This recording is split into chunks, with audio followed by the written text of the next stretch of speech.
जी बिस्मिल्लाहिर्रहमानिर्रहीम। Chapter number 3 primarily is regarding recovery catalogue.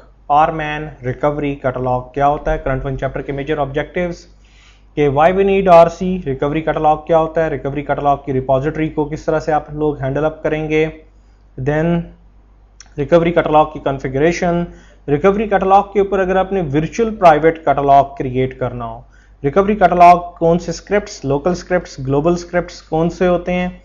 सो इन्हीं चीज़ों के साथ the hole chapter gone to be end. So before the initiation of chapter let's increase temp FS और mount करें जी आप अपनी एक नई डेटाबेस। ओरिजिनली हमें अपनी ओरिजिनल जो डीबी है इसका भी इंस्टेंस चेकआउट करना है कि कितने का है।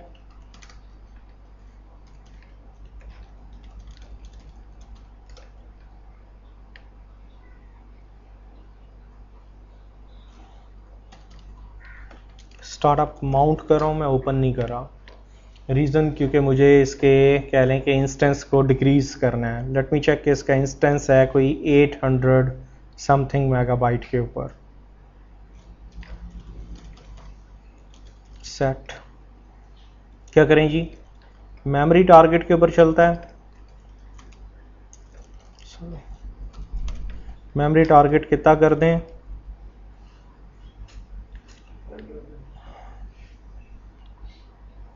रैम 2 GB है ये देख लें, और बगैर कुछ लोड किए 2 GB में से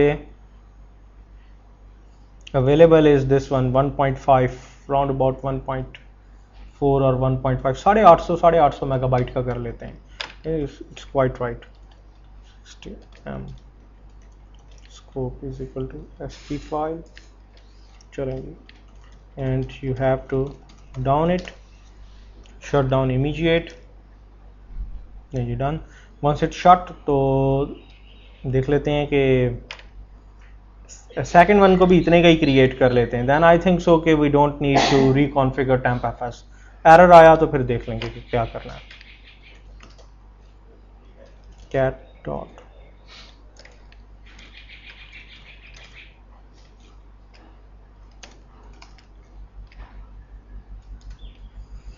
Oracle SID is ORCL, so right now I'm going to export।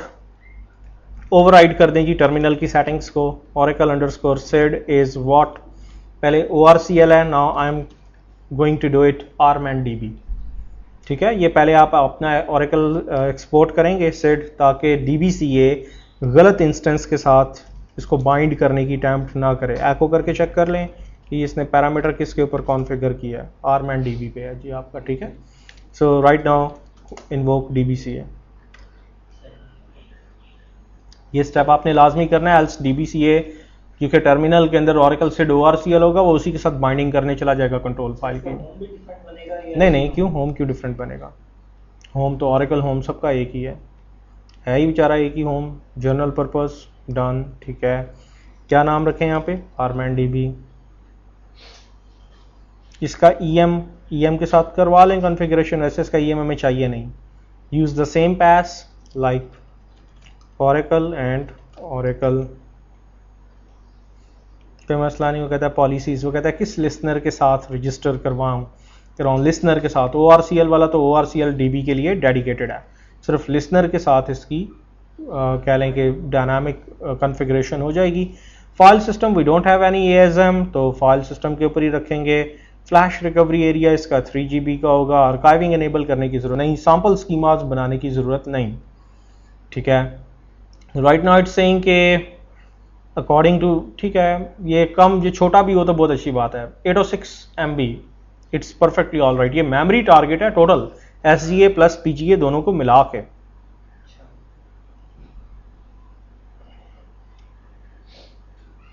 Finish. Okay जी, database creation is in progress. So in the mean time let us check कि हमारी मेमोरी कितनी कंज्यूम हो रही है। ठीक है, ये चलता रहेगा, हम लोग अपना काम शुरू करते हैं जी। Why we need recovery catalogue. Recovery catalogue DB बनाने के क्या बेनिफिट्स हैं और क्यों आप लोगों की चीज़ चाहिए होती है। मेजर थिंग इज दैट कि जितना भी आपका RMAN बैकअप लेता है, RMAN बाय डिफॉल्ट उन बैकअप्स का मेटा डेटा के बैकअप्स कितने हैं, किस टाइप के हैं, हॉट, कोल्ड, इंक्रीमेंटल, कब लिए गए, उनमें से एक्सपायर्ड कौन से हैं, उसमें से ऑब्सोलीटेड कौन से हैं, कौन से आपकी रिटेंशन पॉलिसी को फुलफिल नहीं करते। ये सारा इंफॉर्मेशन किधर पड़ी होती है, टारगेट डेटाबेस की कंट्रोल फाइल के अंदर। टारगेट डीबी किसे कहते हैं, प्रोडक्शन डीबी, जिसका आपने बैकअप लेना है, जिसकी आपने रिकवरी करनी है, it's known to be as target DB. अगर इसी की कंट्रोल फाइल, क्योंकि कंट्रोल फाइल के 2 पोर्शंस होते हैं, वन इज स्टैटिक जिसमें मैक्स एक्स पैरामीटर स्टोर होते हैं कि मैक्स डेटा फाइल्स कितनी होंगी, रीड लॉग ग्रुप्स कितने होंगे, रीड लॉग फाइल्स कितनी होंगी। वन इज डायनामिक पोर्शन जो कि आपका रीसेट हो सकता है। इस पोर्शन के अंदर ये इंफॉर्मेशन पड़ी होती है कि जी आपने कितने, लाइक आरमैन भी अपनी इंफॉर्मेशन यहीं पे सेव करता है, कितने बैकअप्स लिए, किस टाइप के हैं, आरमैन, सिर्फ आरमैन, यूजर मैनेज नहीं, आरमैन।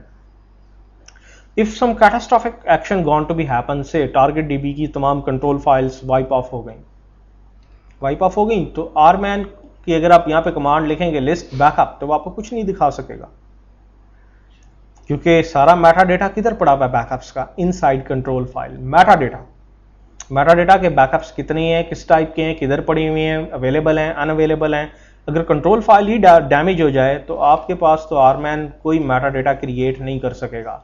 सो you have to do what, you have to create a dedicated database. जैसे हमारे केस में आरमैन डीबी, अभी हम लोगों ने आरमैन डीबी के नाम का एक डेटाबेस बनाया है। यहाँ पे हम एक सेपरेट स्कीमा बनाएंगे, inside schema lot of tables, views, indexes होंगे, और ये टेबल्स, व्यूज, इंडेक्सेस किस काम के लिए होंगे कि एक या एक से ज्यादा टारगेट डेटाबेसेस का के बैकअप्स का मेटा डेटा इनमें सेव हो सके।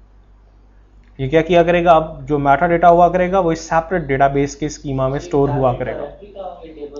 नो, ये मेटा डेटा कंटेनर है, just nothing else. Recovery catalogue is meta data container for RMAN backups. यहाँ पे लॉट ऑफ टेबल्स, व्यूज होंगे जिसमें एक टारगेट डेटाबेस नहीं, मल्टीपल टारगेट डीबीज का बैकअप्स का मेटा डेटा सेव हो सकता है। That's all, simple. Recovery catalogue बनाने के इसके अलावा भी लॉट ऑफ बेनिफिट्स हैं। नंबर 1, साइमल्टेनियसली मल्टीपल टारगेट डीबीज के बैकअप्स का मेटा डेटा इसमें पड़ा रहेगा। इस रिकवरी कैटलॉग के ऊपर वीपीसी, वर्चुअल प्राइवेट कैटलॉग, ये भी आज आपने लोगों ने क्रिएट करनी है। अगर मल्टीपल डीबीएज हैं और हर डीबीए की जुरिस्डिक्शन में एक सेपरेट डेटाबेस है, सो आप वीपीसी भी क्रिएट कर सकते हैं। एंड नंबर 3 कि अगर आप रिकवरी कैटलॉग बना लेंगे देन क्या बेनिफिट मिलेगा। नंबर 1, कंट्रोल फाइल बैकअप्स का मेटा डेटा कितनी देर तक सेव कर सकता है। एक पैरामीटर होता है control underscore file underscore record underscore keep underscore time. Bye default ये पैरामीटर 31 डेज पे सेट होता है। आपकी कंट्रोल फाइल इससे पुराने मेटा डेटा को नहीं रख सकती। रिकवरी कैटलॉग में ऐसा नहीं है, यहाँ पे for ever, keep for ever, कोई बैकअप है फॉर एवर, 365 डेज के लिए रखें, 10 ईयर्स के लिए रखें, आपकी मर्जी, वो इस चीज के ऊपर डिपेंडेंट ही नहीं होती। नंबर 2, अगर आप कभी डेटाबेस को रीसेट लॉग्स करके ओपन कर दें तो कंट्रोल फाइल का रीयूजेबल पोर्शन ट्रंकेट हो जाता है, रीसेट हो जाता है, डेटाबेस का नया इनकारनेशन आईडी आ जाता है। रिकवरी कैटलॉग में ऐसा कुछ नहीं होता। 10 इनकारनेशन लेवल किसी भी एक टारगेट डेटाबेस के अपने पास सेव रखता है, and you can go back, reset logs लिख भी दिया तो आप पिछले इनकारनेशन पे जा सकते हैं, नो इश्यू एट ऑल। कोई सा भी ऐसा बैकअप जो कीप फॉर एवर के साथ हो आप लिख सकते हैं। आप local scripts, global scripts, customise reports वगैरह क्रिएट कर सकते हैं, ठीक है। सो रिकवरी कैटलॉग का ये सबसे बड़ा बेनिफिट है, ठीक है। So that's why we are going to create a separate thing called recovery catalogue. Recovery catalogue, क्योंकि आरमैन इज कैपेबल एनफ कि ये 3 टाइप के डेटाबेसेस के साथ लॉग इन कर सकता है। आरमैन आपको 3 डेटाबेसेस अलाउ करता है। One is known to be as target DB, ये लास्ट टाइम हमने पढ़ा था। One is known to be as recovery catalogue and one is known to be as auxiliary DB. 3 तरह की डेटाबेसेस के साथ आप साइमल्टेनियसली लॉग इन हो सकते हैं। So it's okay. What going to be happen right now, एक इसके इंटरनल आर्किटेक्चर देख लें कि जब आप कभी भी कोई आरमैन प्रॉम्प्ट के ऊपर कमांड लिखते हैं, so what going to be happen से, यहाँ पे मैं आरमैन प्रॉम्प्ट इन्वोक करके बैठा हुआ हूँ, मैं यहीं से कमांड देता हूँ कनेक्ट टारगेट। तो क्या होता है, इसका यूजर प्रोसेस लाइक जो आपकी टारगेट डेटाबेस है, इफ इट्स ORCL तो ORCL डेटाबेस के SGA के साथ सेपरेट सर्वर प्रोसेस इन्वोक करता है। मैं यहीं पे आगे इसी प्रॉम्प्ट के अंदर कमांड देता हूं कि जी connect with your like recovery catalogue, same user process, एक नया सर्वर प्रोसेस इन्वोक करेगा आपके रिकवरी कैटलॉग डीबी के साथ जिसका नाम है rman db, तो इसके इंस्टेंस के साथ भी कम्युनिकेशन कर लेगा। सेम आप कहते हैं कनेक्ट ऑक्सिलरी, तो ये एक नया सर्वर प्रोसेस जनरेट कर लेगा जो कि आपकी लाइक अगर कोई ऑक्सिलरी इंस्टेंस चल रहा है उसके साथ कम्युनिकेशन कर लेगा। सेम यूजर प्रोसेस, एक यूजर प्रोसेस है। जब कभी, और ये एक सर्वर प्रोसेस जनरेट नहीं करता, अ पूल ऑफ सर्वर प्रोसेसेस। अब जब कभी भी आपने कोई बैकअप की जॉब की, आपने कोई रिकवरी की जॉब की, बैकअप, रिकवरी एंड रीस्टोर, ये 3 ऑपरेशंस जब भी करते हैं, लाइक मैंने इससे कहीं यहां से कोई डेटा पढ़ना है डिस्क से या टेप से, तो ये separate process, a pool of server processes invoke करता है जो क्या काम करते हैं, लाइक चैनल क्रिएट करते हैं। ये सर्वर प्रोसेसेस होते हैं, हर सर्वर प्रोसेस एक चैनल के लिए डेडिकेटेड होता है। आपने डिस्क पर से कोई डेटा पढ़ना है, रीड करना है, ओवरराइट करना है, you need one server process with channel. Channel disk type का भी हो सकता है, चैनल टेप टाइप, एक और चैनल है वो टेप ड्राइव से डेटा पढ़ता है, ठीक है। सो हर चैनल के लिए एक सर्वर प्रोसेस इन्वोक होता है। जब चैनल आपका वॉश हो जाता है, काम खत्म कर देता है, चैनल रिलीज हो जाता है, तो उसके करस्पॉन्डिंग सर्वर प्रोसेस भी आपका रिलीज कर दिया जाता है। जिस डेटाबेस से आप डिस्कनेक्ट होते हैं, डिस्कनेक्ट रिकवरी कैटलॉग, इसका server process scale, disconnect auxiliary, इसका server process scale, disconnect like target, इसका सर्वर प्रोसेस स्केल। चैनल से ये हमारी कंसीडरेशन ये आएगा। अभी मैंने सिर्फ एक टर्म यूज किया नहीं। Channel is a separate process जिसका काम होता है डिस्क या टेप से कोई भी डेटा को पढ़ना, राइट करना, ओवरराइट करना, ठीक है। So this one is an architecture जिससे rman, चाहे आप GUI मोड में इन्वोक करें, चाहे आप CLI मोड में इन्वोक करें, the rman gone to be initiated. Okay, right now आप लोगों को क्या क्या ऑपरेशंस करने हैं? 3 ऑपरेशंस आपको रिकवरी कैटलॉग डीबी के अंदर करने हैं। You have to create a dedicated user. ये पहले एक टेबल स्पेस बनाएंगे, क्रिएट टेबल स्पेस का नाम, ठीक है। एक चीज याद रखिएगा, टेबल स्पेस बनाते वक्त साइज कितना दें? 15 मेगाबाइट पर टारगेट डीबी। एक टारगेट डेटाबेस है तो 15 मेगाबाइट कम से कम। 2 टारगेट डेटाबेसेस हैं जिसका मेटा डेटा सेव करना है तो 15 जमा 15 कितना हो जाएगा? 30 मेगाबाइट। 3 है तो 45 मेगाबाइट एंड सो ऑन। हमारे पास एनफ रिसोर्सेज हैं क्योंकि इस टेबल स्पेस में क्या होगा, इस टेबल स्पेस, ये टेबल स्पेस हम किसी स्कीमा को एलोकेट करेंगे और इस टेबल स्पेस के अंदर lot of tables and views going to be generated, ठीक है। Tables and views going to be generated and they need some space. Meta data save होने के लिए कितनी जगह चाहिए? 15 मेगाबाइट पर टारगेट डीबी। यहां पे मेटा डेटा सेव, ये मैक्स मेटा डेटा है। अगर आप बहुत ज्यादा बैकअप्स भी लेते हैं, ठीक है, फिर भी 15 मेगाबाइट से ज्यादा वो जगह नहीं लेता क्योंकि Meta data is quite like, वो कोई इतना ह्यूज नहीं है, छोटी सी चीज है। सर बाय डिफॉल्ट नहीं हम टेबल स्पेस का साइज OMF कॉन्फ़िगर्ड नहीं है। Oracle मैनेज फाइल होता तो वो 100 मेगाबाइट बाय डिफॉल्ट दे देता। It's user manage table space, it's not your OMF, ठीक है।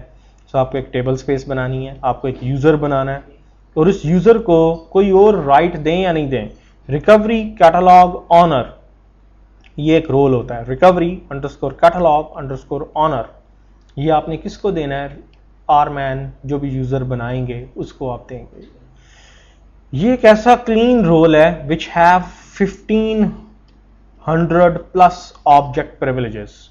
अगर किसी यूजर के पास, किसी भी यूजर के पास ये रोल आ जाए तो it have a capability, read only capability. वो किसी भी स्कीमा को रीड ऑनली स्कैन कर सकता है कि स्कीमा के पास कितने टेबल्स हैं, कितने उसके पास व्यूज हैं, उसके पास कितने ट्रिगर्स हैं, कितने पैकेजेस हैं, रीड ऑनली। वो राइट या ओवरराइट या मॉडिफाई नहीं कर सकता, हर चीज को रीड ऑनली। और ये बड़ा क्लीन मैकेनिज्म है, ये कोई सिस्टम प्रिविलेज भी असाइन नहीं करता, ये ऑब्जेक्ट प्रिविलेजेस असाइन करता है, ठीक है, और वो भी 1-to-1 के रिलेशनशिप के ऊपर, ठीक है। सो क्वाइट क्लीन ये रोल है। जस्ट ये रोल अब अपने जिसे कहते हैं, जो भी आप यूजर बनाएंगे उसको आप एलोकेट कर देंगे। सो राइट नाउ अभी हम रिकवरी कैटलॉग डीबी का जस्ट वेट कर रहे हैं कि वंस इट्स अप। देखिए इसकी पोर्ट क्या बता रहा है? 5500। ओरिजिनल की कितनी है?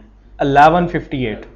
दोनों के AS सेपरेट हैं, उनको स्टार्टअप शटडाउन करने का वे भी डिफरेंट है।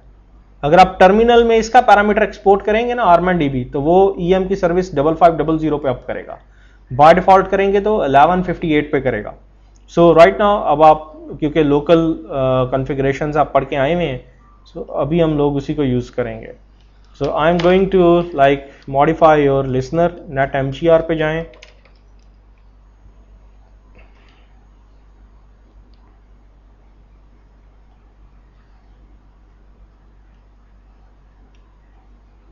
डेटाबेस सर्विसेज में देखिए दो सर्विस, एक ORCL PTCL, PTCL नहीं डालनी हमें, कौन सी डालनी है, आरमैन डीबी, आरमैन डीबी लें जी, ये डाल दी।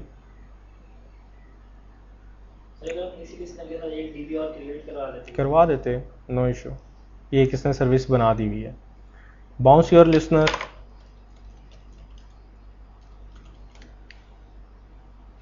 And restart it. चलें जी, listener gone to be end. तो अब एक काम और भी कर लें, मैं आपको वे बता देता हूँ, वेट, इसके इंस्टेंस को भी एक बार ना क्लीन शट कर लें। एटा रेट क्या लिखेंगे, आरमैन डीबी एज सिस DBA शट डाउन इमीडिएट ना। अब आप देखें कि आपकी टेम्प FS कितनी है, अभी पता चल जाता है कि हमें इंस्टेंसेस को क्या फर्दर श्रिंक करना पड़ेगा कि नहीं करना पड़ेगा। Everything gone to be down. अच्छा सॉरी, ये काम रह गया, EMCTL स्टॉप कंसोल। ये देखिए ये 1158 पे जा रहा है और 1158 वाला कह रहा है कि ऑलरेडी स्टॉप्ड है। So you have to write down like this one, export oracle underscore sid is what arman db। अब दोबारा यही कमांड लिखें, EMCTL stop db console। अब देखें अब किस पोर्ट पे जा रहा है, 5500 पे। सो जिस तरह का सिड होता है ना जो आपके टर्मिनल के अंदर, ये सर्विसेज बाय डिफॉल्ट उसी को गेट अप करती हैं। अब हमें इसकी EM की जरूरत नहीं है, रिकवरी कैटलॉग के EM की हमें कोई जरूरत नहीं है। So I am going to shut it. लेकिन आप लोगों ने अगर कभी भी स्टार्टअप करना है तो पहले आप पैरामीटर लिखेंगे, export oracle sid is arman db, and then same वही कमांड लिखेंगे, EMCTL start या stop db console। वो ऑटोमेटिकली 5500 वाले कह रहे हैं स्पोर्ट वाले AS को अप भी करेगा, डाउन भी करेगा, आपको और कुछ नहीं करना। नहीं जी, नहीं दे सकते, क्योंकि आपके पास कोई यहाँ पे ग्रिड कंट्रोल नहीं है। अगर ग्रिड कंट्रोल होता ना तो फिर आप लिखते SRVCTL start db console, आगे -d और आगे डेटाबेस का नाम लिख देते। ठीक है। So right now presently we don't have any service control utility, क्योंकि ग्रिड नहीं है। ग्रिड इंफ्रास्ट्रक्चर आपको करना पड़ना है ASM के लिए ना, फिर उसमें ये चीज़ सीख लेंगे कि क्या इसको कैसे करें और किस तरह से, लाइक ये मुझे एक्सपोर्ट सिर्फ ऐसा होता है जस्ट लाइक जैसे कह लें कि डॉस एनवायरनमेंट में सेट की कमांड होती है, तो इस टर्मिनल के लिए जब आप एक्सपोर्ट की कमांड देते हैं तो इसका मतलब होता है कि ये पैरामीटर इसको ओवरराइड करने जा रहा है। मैंने आपको जब dot bash profile, look at this one, जब पढ़ाई थी ये वाली, तो आपको ये बताया था ये सारे हमने खुद पैरामीटर कॉन्फ़िगर किए हुए हैं। इसमें देखिए, इसमें आपने एक्सपोर्ट oracle sid क्या किया हुआ है, ORCL।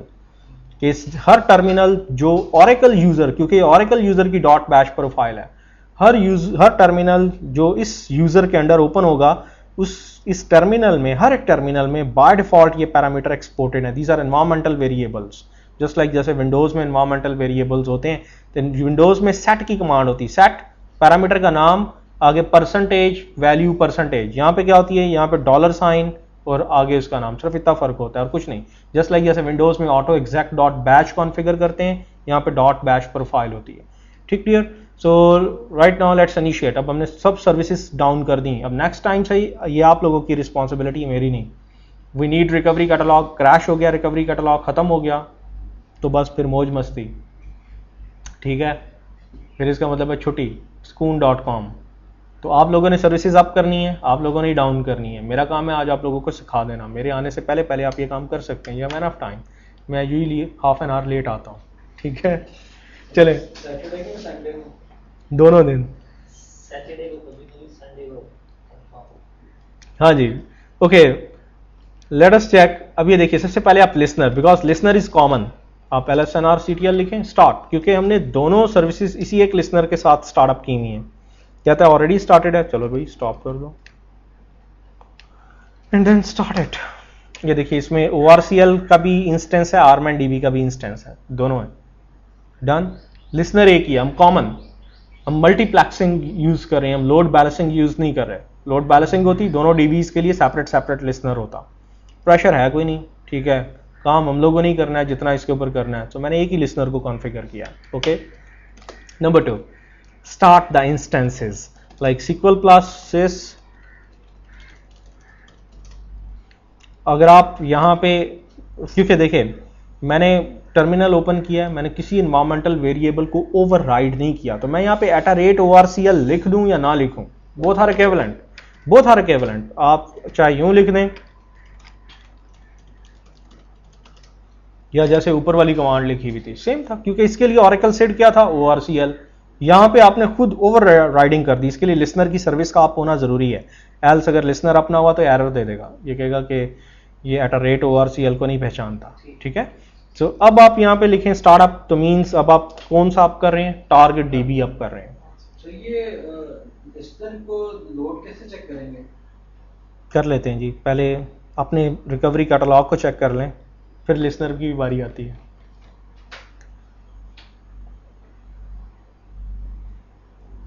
लें जी, database gone to be like mounted and started. एक काम करें कि फिर राइट नाउ अब यहाँ पे क्या करें, लेट अस चेक कि हमारे पास TempFS में कितनी जगह बची है। df-h TempFS 1009 मेगाबाइट, अभी तक TempFS यूज ही नहीं हुआ। अच्छी बात है, बहुत अच्छी बात है। अच्छा हुआ है, मैंने नहीं चेक किया। अच्छा, ओ नो यार, 481 मेगाबाइट इज अवेलेबल। कितनी है हमारे पास उधर जगह, तो हमने 806 MB के अंदर लोड किया हुआ है। अच्छा चलें, sys oracle @armandDB as sysdb है, ठीक है। sys oracle @armandDB as sysdb है। नाउ जब आपने @armandDB लिखा है तो व्हाट इट मींस कि अब आप armandDB के साथ देखिए पैरामीटर यहाँ पे इस टर्मिनल के लिए oracle SID क्या है, ORCL, स्टिल ORCL है। लेकिन जब आप यू लोकल नेमिंग यूज कर लेते हैं ना, तो अब उसको पता है, अब उसने ये लिखा कनेक्टेड टू आइडल इंस्टेंस, उसने इस पुराने वाले प्री इंस्टांशिएटेड इंस्टेंस के साथ आपका लिंक क्रिएट नहीं किया। So you are going to write down startup. लें जी, क्या कहता है, memory target not supported on this one system, means what कि TempFS में जगह नहीं है भाई। 860 मेगाबाइट का ओरिजिनल और 806 मेगाबाइट का ये कितना हो जाता है, 1600, ठीक है। 1600 मेगाबाइट, हमारे पास पीछे जगह कितनी बची हुई है, 481 मेगाबाइट। शट करें जी सारे इंस्टेंसेस और TempFS को अनमाउंट करके माउंट करते हैं with a new one parameter 2 GB।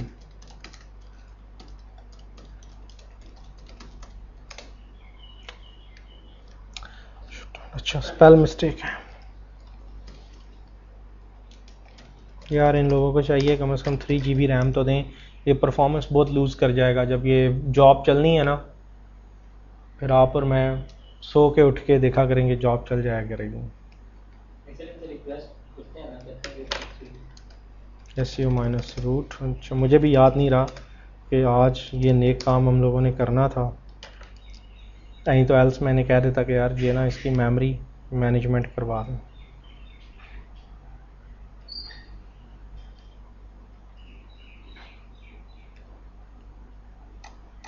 ये फाइल मुझसे ले लीजिएगा। TempFS खाली U-mount की कमांड होती है, अगर आप TempFS को अनमाउंट करके रीमाउंट करना चाहते हैं। So this one is command, आपको रूट यूज़र से लॉगिन होना है, लेकिन ज़रूरी होता है कि TempFS में कोई चीज़ लोडेड ना हो। TempFS शुड बी क्लीन, ठीक है। So you have to log in with the root, you have to write down U-mount unmount TempFS। Unmount होगी df-h, सिर्फ दो हैं, boot and root. No mount it, mount -t TempFS को कुछ भी नाम दे दें, shmfs -o size is 2000 m, किसके ऊपर लोड कर दो, dev shm।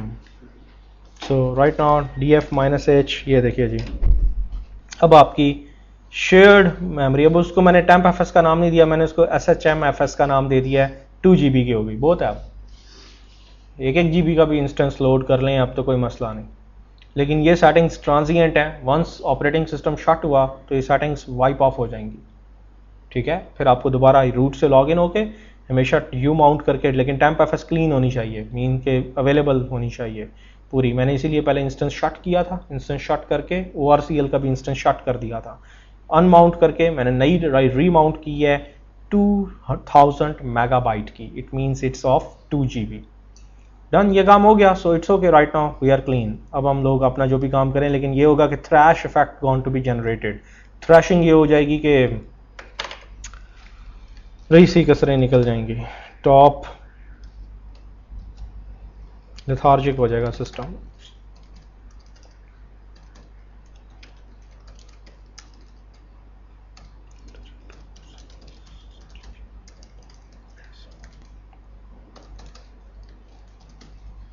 चलें,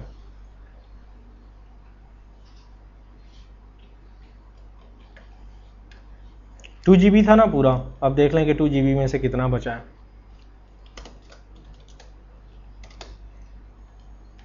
528 मेगाबाइट यूज हो गया है, 1.5 GB स्टिल अवेलेबल, ठीक है। दूसरे को भी लोड कर लें,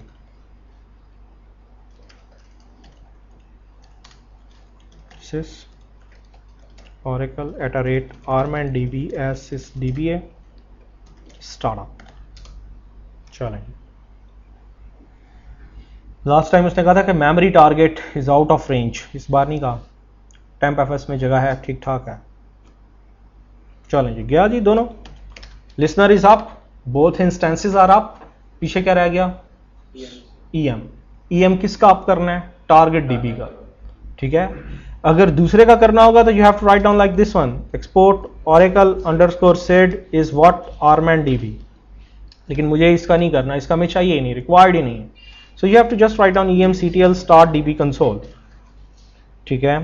तो इस बाय डिफॉल्ट टर्मिनल के लिए oracle SID क्या है, ORCL, तो वो किसके साथ जाएगा, बाइंडिंग करेगा 1158 वाले के साथ, तो इसी के AS को अप करेगा, ठीक है। सारी चीज़ें अप हो जाने के बाद देख लेते हैं कि हमारे पास कितनी मेमोरी अवेलेबल है, ताकि हम अपनी कल को टेम्प एफ एस को तशरिंक कर देंगे, ठीक है। आज तो 2 GB की लोड की है ना, तो वो एक्स्ट्रा थ्रैश इफेक्ट जनरेट कर देगा, OS की बिल्कुल ही परफॉर्मेंस रह जाएगी, और इफेक्ट आना शुरू हो गया। अब ये देखें, आराम आराम से शुरू हुआ है वो काम करने, ये बड़ा स्यापा है। इसके लिए 3 GB रैम चाहिए हमें ना, लेकिन अभी तो स्वैप यूज़ होना शुरू हुई है ना, अभी थोड़ी बहुत, तो अभी तो थोड़ी सी यूज़ होना शुरू हुई है, तो ये हालत हो गई। df-h 51% यूज़ है, इसका मतलब है कि 1.5 GB is quite enough, 2 GB is too much, 2 GB बनाने की ज़रूरत नहीं है, 1500 मेगाबाइट इज़ क्वाइट एनफ है, इसके ऊपर भी प्रेशर कम रहेगा।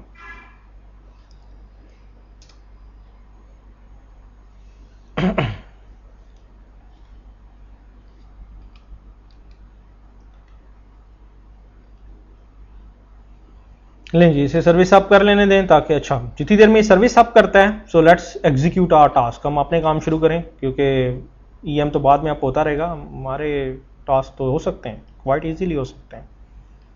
U02 पे जाएं, ऐप पे जाएं, Oracle पे जाएं, कौन सा जी हमारा फोल्डर, किधर जाना है, मुझे डेटा फाइल्स, कंट्रोल फाइल्स को देखना है, और डेटा कौन सी, armandb की यहाँ पे पड़ी होंगी, ये देखिए ORCL की इधर पड़ी हुई है, data file, control file, redo log files, और armandb की ये पड़ी हुई है।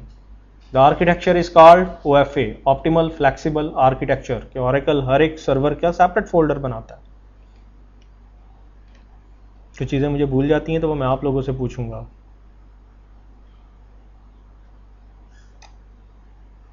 ठीक है। आप लोग